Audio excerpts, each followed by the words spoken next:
7-8 বছরের একটা শিশু হাতের মধ্যে ইটের টুকরো নিয়ে নেমেছে, তেড়ে যাচ্ছে পুলিশের দিকে। যুবকরা তাকে হাতে ধরে থামানোর চেষ্টা করতে, সেই তুমি কোথায় যাও? বলে আমি আন্দোলনে নেমেছি, আমি প্রতিরোধ করতে চাই, প্রতিঘাত করতে চাই। কেন এসেছে? আন্দোলন করতে এসেছে। কি জন্য তোমার আন্দোলন? ওরা আমার ভাইকে খুন করেছে। কে তোমার ভাই? আবু সাইদ আমার ভাই। তোমার বাড়ি রংপুর? না, আমার বাড়ি ঢাকা। তাহলে আবু সাইদ তোমার ভাই হয় কিভাবে? যে জাতির জন্য জীবন দিয়েছে সে আমার ভাই হবে না তো ভাই হবে? তারা বলেছে বাবা তোমার আন্দোলন হয়ে গেছে, তুমি যাও, আমরা আছি। ঝাঁকি মেরে ছেলেটা বলল ছাড়েন আমার হাত, আপনার আন্দোলন আপনি করেন, আমার আন্দোলন আমাকে করতে দেন। আবার এই যুবক বন্ধুরা বলেছে যদি গুলি এসে অফুড় করে দেয়, কয়ে যে আমি শহীদ হয়ে যাব, তোমার মা বাবা কাঁদবে না? বলে না, কাঁদবে না। আজকে ঘর থেকে বের হওয়ার সময় বলেছি যে আমি যদি শহীদ হয়ে যাই তোমরা আমার জন্য কেঁদো না। কিছু ইতিহাস মানুষের জন্য হয় আনন্দের, কিছু হয় বিষাদের, আর কিছু হয় গৌরবের। বিশেষ করে জাতিকে মুক্তি করার আন্দোলনে যারা জীবন দেন, অতীতেও এরকম যারা দিয়েছেন, 47, 71, 52, সর্বশেষ এই 24-এ যারা জীবন দিয়েছে, তাদের ইতিহাস হচ্ছে গৌরবের ইতিহাস। শহীদ পরিবারগুলোর জন্য কান্নার ইতিহাস, দেশবাসীর জন্য আল্লাহ শুকরিয়া আদায় করার ইতিহাস। 24-এর 5 আগস্টের আগ পর্যন্ত এরকম একটা আয়োজন আমরা কিংবা কোনো বিরোধী দল কল্পনাও করে না। এমনকি সমাজের যারা বিশিষ্ট ব্যক্তিবর্গ, যাদেরকে মেম্বার অফ সিভিল সোসাইটি বলা হয়, তারাও সাহস করে। ফ্যাসিবাদী সরকারের হাতে সত্যিকার অর্থের মুক্তিকামী সমস্ত মানুষই ছিলেন মজলুম, একা জামাত ইসলামী নয়। এদেশের আপামর ওলামায়ে কেরাম, বিভিন্ন রাজনৈতিক দলের সম্মানিত নেতাকর্মীবৃন্দ, সমর্থকবৃন্দ, এমনকি সাধারণ জনতা। আজকে যে ক্যামেরাগুলো জাতির সামনে এই বক্তব্যকে তুলে ধরার জন্য এখানে অংশগ্রহণ করছেন, তারাও ফ্যাসিবাদের থাবা থেকে মুক্ত ছিলেন। ওই সময় তাদেরকেও জীবন দিতে হয়েছে, কারাগারে যেতে হয়েছে, রিমান্ডের নামে নির্যাতন ভোগ করতে হয়েছে।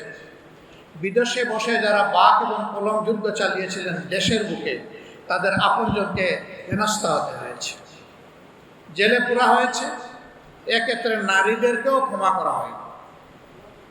এদের রুচি কত নিম্ন স্তরের ছিল এখান থেকে এটা উপলব্ধি করা যায়। সেই বন্দিদশা থেকে শ্বাসরুদ্ধকর অবস্থা থেকে যারা নিজেদের পবিত্র জীবনটা বিলিয়ে দিয়ে আমাদেরকে এমন একটি পরিবেশ করে দিল, আমি তাদের সকলের হৃদয়ের ভিতর থেকে গভীর শ্রদ্ধা এবং আন্তরিক কৃতজ্ঞতা জ্ঞাপন করছি। মহান মাবুদের দরবারে দোয়া করি আল্লাহ তাআলা তাদেরকে শহীদ হিসেবে করুন। সম্মানিত ভাই এবং বোন, দেশ আমাদের সকলের, যে কথাটা আমরা সবসময় বলে আসি, কিন্তু দেশের পাহারাদারি করার দায়িত্ব নির্বিশেষে সকল নাগরিকের। এই কাজ কিছু লোক করে, আবার কিছু লোক নাগরিকের শান্তি কেড়ে নেওয়ার জন্য অপকর্মে লিপ্ত হয়। অপকর্ম যারা করে তারা এটাকে পেশা হিসাবে বিবেচনা করে। এক সময় তারা অধিকারের মতো মনে করে, আর বাকি জনগণকে তারা তাদের প্রজা ভাবে, নিজেরা রাজা হয়ে বসে। কিন্তু গাছের গোড়ায় যখন ঝাঁকুনি দেওয়া হয়, ওই ডালে ডালের রাজারা তখন উড়ে গিয়ে অন্য জায়গায় পড়ে যায়। এটা গাছের তলায় পড়ে না, বহু দূরে গিয়ে পড়ে। কিন্তু ক্ষমতায় যখন থাকে তখন তারা সদর্পে অনেক দাম্ভিকতা প্রদর্শন করে। আল্লাহ তাআলা এই সমস্ত দাম্ভিকদেরকে ছাড় দেন, কিন্তু আল্লাহ তাআলা ছেড়ে দেন। অতীতের এইরকম স্বৈরাচার ফ্যাসিস্ট যারা ছিল, তাদের নাম বিভিন্ন ধর্মগ্রন্থেও অঙ্কিত হয়ে আছে। একই পরিণতি সবার ভোগ করতে হয়েছে। কিন্তু ইতিহাসের দুর্ভাগ্যজনক শিক্ষা হচ্ছে যে ইতিহাসের করুণ পাঠ পড়ে কিন্তু ওখান থেকে শিক্ষা নেয় না। আবার যে জাতি তার বীরদেরকে, জ্ঞানীদেরকে সম্মান করতে জানে না, আল্লাহ রাব্বুল আলামিন এই জাতিকেও সম্মানিত করেন না। আমাদের জাতির ইতিহাস বিস্মৃতির ইতিহাস, বিকৃতির ইতিহাস। এই ইতিহাস অনেক সময় রচনা হয়েছে বহু করে। ইতিহাস লিখতে গিয়ে অনেকে কাব্য রচনা করেছেন, গল্প রচনা করেছেন, যার যার মতো। ইতিহাসের জায়গা থেকে ইতিহাসকে সরিয়ে নিলে এটা আর ইতিহাস থাকে না। বাংলাদেশ জামাত ইসলামী অনুভব করেছে রাষ্ট্রের উদ্যোগে করুক, এটা আমাদের দাবি, কিন্তু আমরা একটা দায়িত্বশীল দল হিসেবে আমাদেরও কিছু কর্তব্য আছে। আমরা এই আন্দোলনে শরীক ছিলাম। এই আন্দোলনের মাধ্যমে গোটা জাতি যেভাবে মুক্তি পেয়েছে, এদেশের সবচেয়ে নির্যাতিত দল ঠিক একইভাবে মুক্তি পেয়েছে। সুতরাং এই দলের কিছু কৃতজ্ঞতা আদায় করার প্রয়োজন আছে। আমরা শহীদ পরিবারগুলোর কাছে গিয়েছি নিজেদেরকে প্রশান্তি দিতে, তাদের প্রতি সম্মান জানাতে। দোয়া করতে যাইনি, দোয়া নিতে গিয়েছি, কারণ তারা বড়ই সৌভাগ্যবান যে তাদের পরিবারের সদস্যকে জাতির জন্য, আল্লাহর জন্য তারা উপহার দিয়েছে। এই পরিবারগুলোকে আমি গভীর কৃতজ্ঞতা জানাই, অভিনন্দন জানাই। আল্লাহর দরবারে দোয়া করি আল্লাহ তাআলা তার গায়বী খাজানা থেকে প্রশান্তি দিয়ে তাদের সমস্ত হৃদয়কে পরিপূর্ণ করে দিন। আল্লাহ তাদেরকে ধৈর্য ধরার তৌফিক দান করুন। আল্লাহর কাছে দোয়া করি আজীবন যেন এই পরিবারগুলোর প্রতি আমরা কৃতজ্ঞ থাকতে পারি এবং সম্মান দেখাতে পারি। আল্লাহ সেই শক্তিটাও যেন আমাদেরকে দান। আমার বন্ধুরা যে সমস্ত দাবি এখানে উত্থাপন করে দিয়েছেন, আমি আর এগুলোর পুনরাবৃত্তি করছি না। আমি কিছু বিষয়ে ক্ষমা চাচ্ছি। এ ধরনের একটি বড় কাজ হাতে দিতে গিয়ে প্রথমে ভাবছিলাম এটা আদৌ কি সম্ভব, মানুষ কি আমাদেরকে সেইভাবে সহযোগিতা করবে। কিন্তু আমরা যখনই নেমেছি, মানুষের স্বতঃস্ফূর্ত সহযোগিতা আমাদের শক্তিকে বাড়িয়ে দিয়েছে। আমরা কিন্তু এখনো ইতিহাস রচনা অথবা স্মারক রচনা পরিপূর্ণ করে উঠতে পারিনি, এ প্রক্রিয়া চলমান। কিন্তু আমরা চিন্তা করলাম যে এখন বিভিন্ন দিক থেকে শহীদ পরিবার, আহত, পঙ্গু সহযোদ্ধারা তারা বিভিন্নভাবে এখন হতাশাগ্রস্ত হতে যাচ্ছেন। এই সময় জাতির পক্ষ থেকে একটি দায়িত্বশীল ভূমিকা নিয়ে তাদের সামনে অন্তত কিছু জিনিস নিয়ে আসা যায়।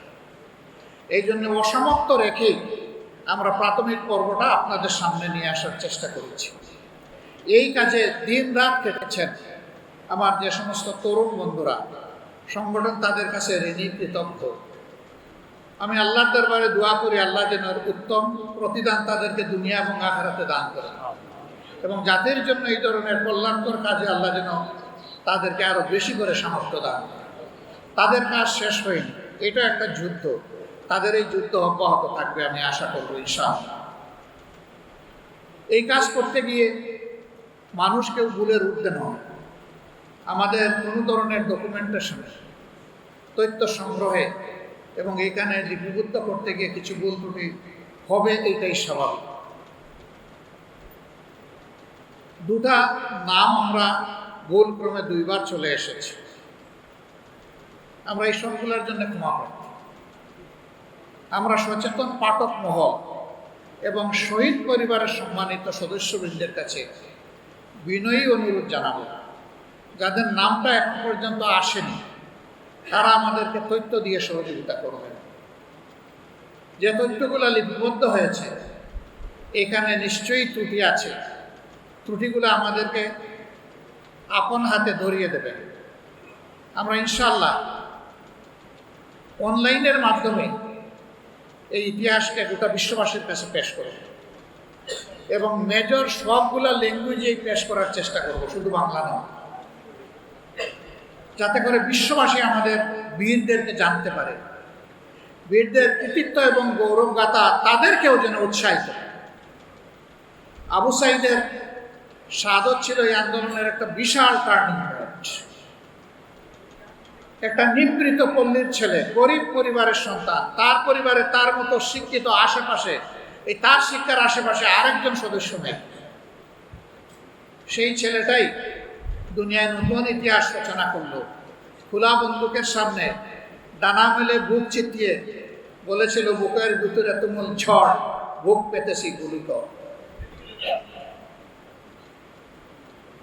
সে জেনে শুনে শহীদ হওয়ার জন্য ডানা মেলেছিল এবং তার পথ ধরে বাকি শহীদেরা বলেছে, আবু সাঈদ আমাদের ভাই, যে শাহাদতের সিঁড়িতে সে পা রেখেছে, আমরাও জাতির জন্য সেই শাহাদতের পিঁড়িতে পা রাখতে চাই।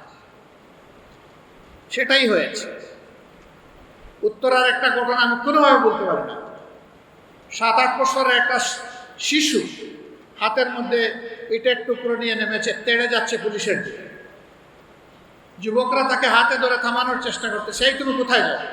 বলে, আমি আন্দোলনে নেমেছি, আমি প্রতিরোধ করতে চাই, প্রতিঘাত করতে চাই। কেন এসেছে? আন্দোলন করতে এসেছে। কি জন্য তোমার আন্দোলন?